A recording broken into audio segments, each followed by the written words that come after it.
Okay, kiddos, so today we're going to talk about week 6, which is systems of equations. Okay, so systems of equations just means two lines graphed together. Okay, so if we see right over here, these are a system of two equations, right? Two equations meaning two lines. So on different questions, you'll have three different scenarios. Okay, so the first one is when we have two lines that cross. Okay, so this is called one solution. Okay, one solution, and the answer is x comma y. Okay, because it's going to be right over there, wherever that is. That's called one solution. Okay, next scenario is when you have two lines that never cross. Those are parallel. That's going to be no solution. Okay, no solution because they never cross. Okay, then the last one is when we have two lines. Imagine I have a line right there, and then I have another line right on top of it. Okay, this is going to be called one I'm sorry, infinite solutions. Infinite solutions.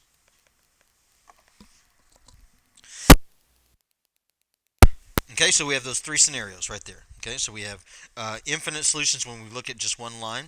If we see two lines that never cross, we're going to call that no solution. Okay, and then if we have ones that cross at just one point, that's going to be one solution. Okay, so imagine this problem right over here. It says a system of equations is graphed. They want to know which one of these answer choices is the same as this. So we're going to practice today if they are solved for y. Okay, so that's the key thing. They have to be solved for y first. If they're solved for y, then we're just going to type those into the calculator just like that, and then see which one comes up with that. So we're going to just use our Desmos. Okay, so let's work on this problem right over here.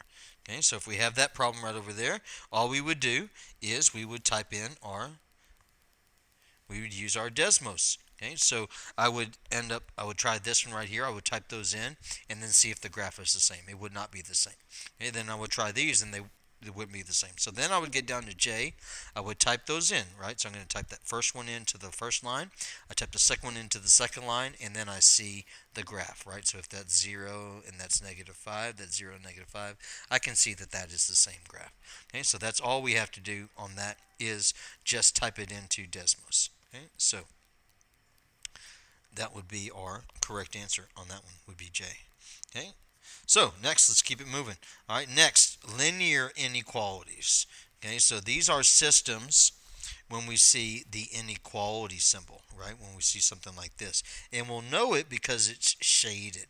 So I know on your copy it doesn't look this great. So let's go ahead and just take a highlighter real quick and let's go ahead and shade on this one.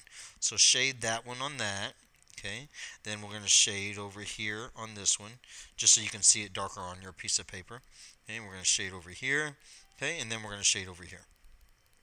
Okay, so when we're dealing with inequalities, that's when we have this symbol right over here. Okay, so we need to look at that symbol. Okay, and then we can determine which one is going to be the correct answer. Okay, so if we see this symbol, that means greater than. This one where it's pointing to the left, that means less than. Okay, this one looks real similar except for it adds a line underneath, so we add greater than or equal to. This is less than or equal to because we add the line. Okay, so if we look over here and we see this symbol, okay, it does not have a line. That means it has to be one of these two, okay, that has a dashed line. So if it's like this or like this, it has a dashed line, okay. If it's like this or this, it has a solid line. Okay, so let's take a look at this one. This one does not have a line underneath it. So I know that it has to have a dashed line. So that's a dash, that's a dash. This is solid and that's solid. So that tells me that that one cannot be correct and that one cannot be correct. Okay, next we look at the symbol. Okay, if it's solved for y, this one means greater than, right? Greater than, okay, we can think greater than is above us, right? We're going to think less than is below us. So we just go to the y-intercept. So it's going to be either this one or this one, right? We're asking which one is above, right? This is above. Okay, so we may not be sure. We may think, what is this, right? Which one is this? Is this above or is this below? So we go right to the y-intercept. Okay, we're going to see right where it is on the y-intercept, and then ask, did we shade above or below? This is definitely shaded below, right? And then this one is shaded. If we go right there, it's shaded above. So that's why D is the correct answer. Okay, so we're going to look for that symbol that tells us it's dashed, dashed, and above. Okay, so that's what we need to know basically on the linear inequalities. Okay, and then our last one for today. This is even easier. Okay, so what we're going to focus on this is with function notation. So with function notation, that's when we see something like this, f of x.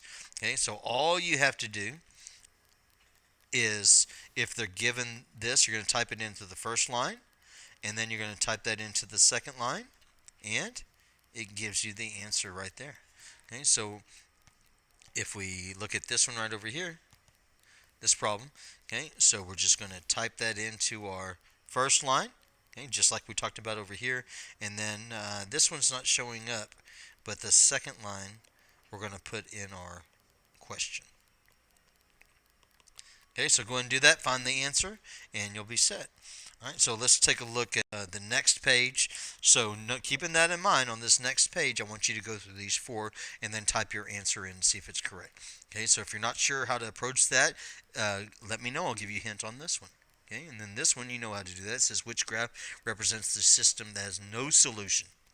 Okay, this one says which one of these graphs is correct. I mean, which one of these is correct, and then same on that.